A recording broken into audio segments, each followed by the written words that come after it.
Hey everybody, it's Anthony here on EduPower Tools, and today I want to share with you what are, in my opinion, the 5 best tools that are in Google Docs. So the first one that we're going to go over is version history. So what I've done here is I've kind of created some filler text here full of Bob Ross inspirational quotes that came from his show. Bob Ross is the artist guy from PBS. So anyway, so this is just some general text that I typed in here. And what I did is I made some edits to kind of simulate what happens when a document is edited and how it appears in version history. So to get to version history, what you do is you go to File, and then you go to Version History. And you're going to see version history. And what that's going to do is that's going to bring up a menu here on the right hand side, and it's going to show you the document here on the left. And what it does is it highlights the text in various colors depending on what version of the edit it is. So this is the current version right now. If I click the little triangle next to this date here that says current version, if I click that little triangle, it's going to bring us a little kind of drop down menu type thing here where it's going to show you the different versions that exist. And the color of the highlights kind of match the people that are working on the document. If you're collaborating on a document with another person, or if you have a group of kids that are collaborating with each other and they want to see the version history, all of their names will appear here, and the different colors indicate which student or which person has made the various edits in the document. Okay, so if I click on the one below, it's going to show what edits have been made. So for instance, you see here that this sentence was taken out. So it's struck out, so that means that sentence was taken out. And over here, this sentence was taken out, but then this was added in instead. Okay, so that's what that means there. So this was the change that was made during this version here. Then, if we go to one more version back, that's where it was pasted in. Okay, so that's where I pasted in all that text at that point. So that's when everything was added there, and then this was the very first version, which should have nothing on it, more or less.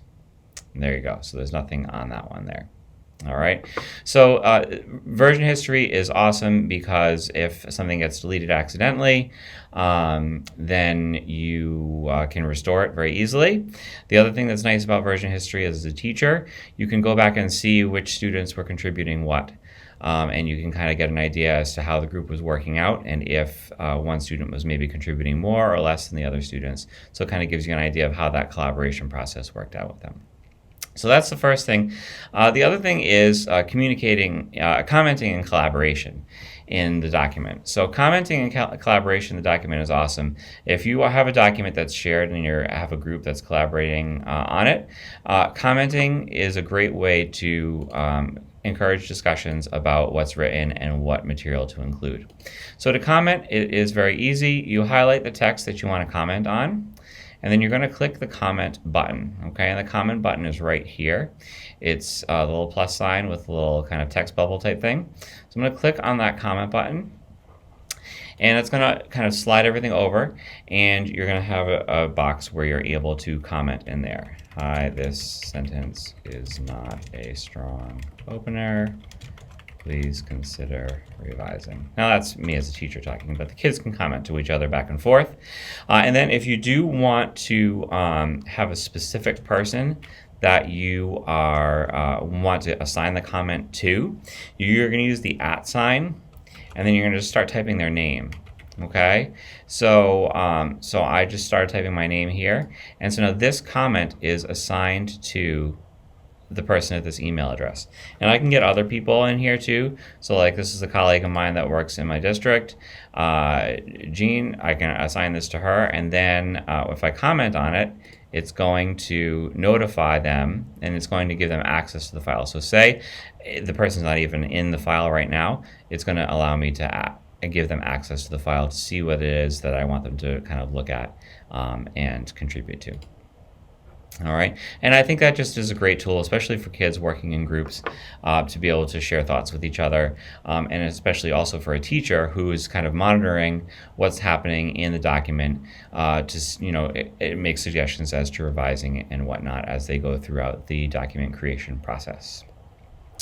All right, the third thing that I want to share with you is text styles, and how text styles kind of makes a table of contents for you. So I'm gonna kind of play around with this a little bit. I'm going to hit enter here to make this be separate. And I'm going to turn this into a title. So text styles are all here on the left-hand side. On the left-hand side of the toolbar.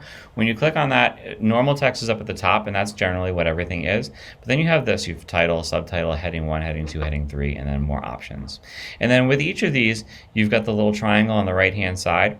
So you can do a couple of things. You can just apply this format here on the selected text. So you see I've selected this text here. Say I want to change this into title. I'm going to click on title, and that's going to make that be that text. Now say I've decided that I don't like that font anymore. I want to use a different font. I'm going to use this font here. Okay? And I want that to be my title font forever. Or forever in this document at least. So what I'm going to do is I'm going to click on this little down arrow, and I'm going to do update title to match. And what that's going to do is that's going to change what the title font is forever. Okay, in your account and in this document, basically. So basically, you are able to do that so that the formatting stays consistent, and you're able to easily kind of update the formatting as you go along. Then say I want to have a heading, so I'm going to make this be a heading here. Make this be heading 1. And again, you can do the same thing as far as updating the format. If you don't like the font, you can go back and change that. Okay, so you're going to go back up to that format menu, and you're going to do update heading 1 to match, if you change the font, if you wanted to do that. So we're going to do that a few more times. Let's make a heading here.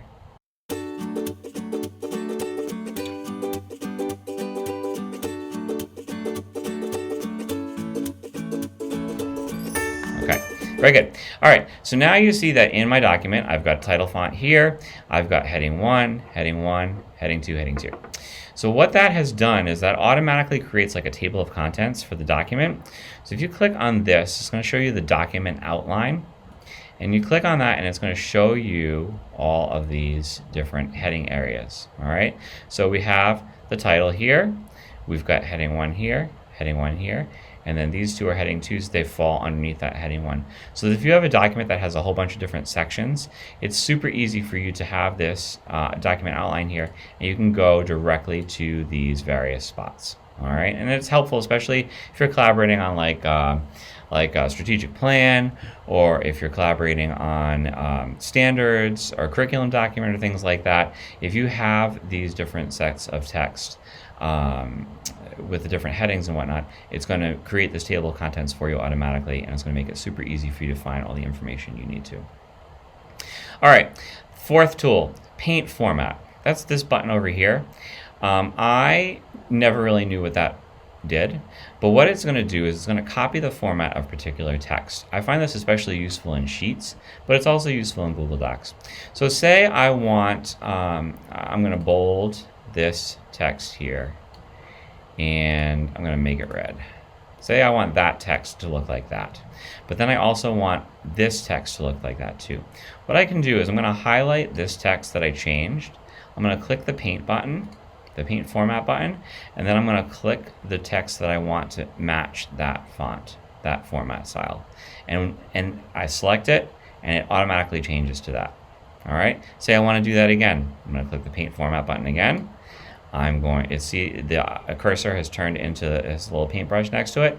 I'm going to select the other text that I want to make it be red and bold, and voila, it's going to do that. So it's kind of a confusing, for me, at first I had no idea what it was. It was confusing to me at first, but now that I understand what it does, it makes my life much more easy when I'm creating a document like this and want to kind of emphasize particular text and whatnot, and change fonts and things like that. So that is paint formatting. And then the last tool that I want to share with you is voice typing. Voice typing is super cool. It allows you to not have to worry about typing. If you are, have issues with typing, or students have issues with typing, or you just want to have kind of free flow of thought just going right into the document without having to worry about typing, you can select voice typing. So what voice typing does is it opens up this little menu, this little window here, a little box there, and it is going to allow you to just speak, and then it's going to type the information here in the document. I have to click it to speak. You might have to give it access to your microphone. So if you get a pop-up that says allow access to the microphone, just click yes, it's no problem. It's just going to collect, it needs to hear you to be able to get the information into the document. So I'm going to click to speak. All right, I have turned voice typing on. It is now typing in words into the document. Period. I can add in punctuation, comma, to a document, period, exclamation point, question mark. This is a really cool tool that bold does everything you want it to do. Bold. Period. Bold didn't work. All right, and then to turn it off, click the button, and now it's off. So you can add in punctuation, and you should be able to add in some text styles too. It didn't really work that time for me, but it's not bad. It's not great, but it's not bad, and you can definitely, it can be easier for some people to go back and edit that after the fact rather than having to type all that stuff in. So those are my 5 best tools that I can share with you today in Google Docs. If you have any questions about any of those, or need any help with Google Docs or any Google products, let me know. I'm happy to help at any time. Hope you have a great day. Thanks.